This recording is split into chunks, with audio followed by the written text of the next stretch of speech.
Hi friends, welcome to my channel. ఈరోజు recipe అండి సాబుదానా టిక్కీ అండి.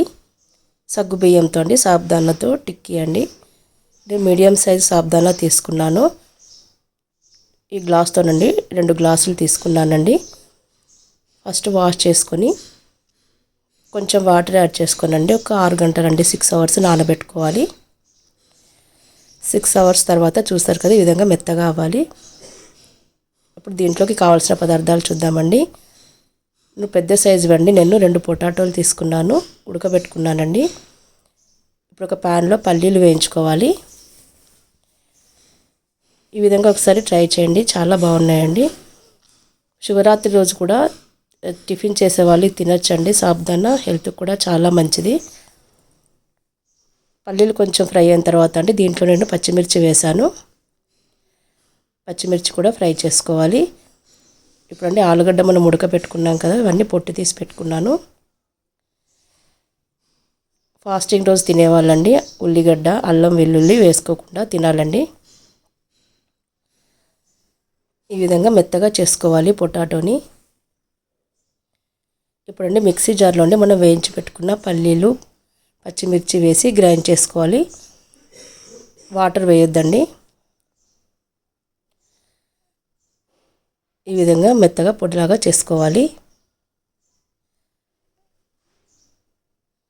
ఇప్పుడు మనం ఉడికించుకున్న ఆలుగడ్డ ఉంది కదండి, దాంట్లోనే మనం సాబుదానా వేసుకోవాలి. మళ్ళీ వాటర్ అవసరం లేదండి, దీంట్లో ఉన్న వాటరు ఆలుగడ్డ సరిపోతుందండి, దాంతోనే మెత్తగా వస్తుంది. కొత్తిమీర వేసుకున్నాను, జీలకర్ర, మీ స్పైసీని బట్టండి కారం వేసుకోవాలి, తగినంత ఉప్పు అండి, కొంచెం ఆమ్చూర్ పొడి వేసుకోవాలి. నేను అల్లం వెల్లుల్లి పేస్ట్ వేసుకున్నానండి. వద్దనుకునే వాళ్ళు అవాయిడ్ చేయొచ్చు అల్లం వెల్లుల్లి పేస్ట్ అండి. ఇప్పుడు దీంట్లోనే మనం వేయించి పొడి చేసుకున్న పల్లీల పొడి వేసుకోవాలి.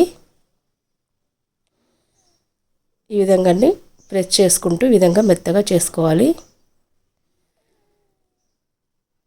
ఇప్పుడు చేతి కొంచెం తడి చేసుకోనండి వీటిని అండి ఈ విధంగా గారెలా చేసుకోవాలండి. మరీ పలుచగా కాకుండా అండి, కొంచెం మందంగానే ఉండాలి.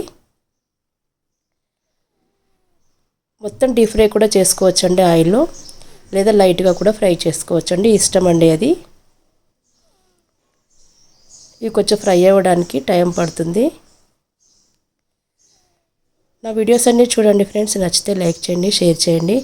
కొత్తగా చూసేవారు నా ఛానల్ని సబ్స్క్రైబ్ చేసుకోండి ఫ్రెండ్స్.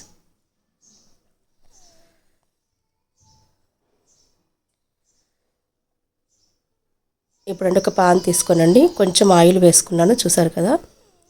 ఇప్పుడు మనం టిక్కీలు తయారు చేసి పెట్టుకున్నాం కదండి, ఇవన్నీ వేసుకొని ఫ్రై చేసుకోవాలి. బ్రౌన్ కలర్ వచ్చే వరకు ఫ్రై చేసుకోవాలండి.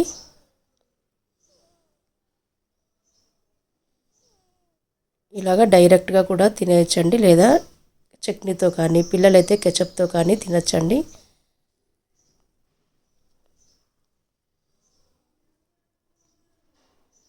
ఈ విధంగా ఫ్రై చేసుకోవాలి, అప్పుడే క్రిస్పీగా ఉంటాయండి.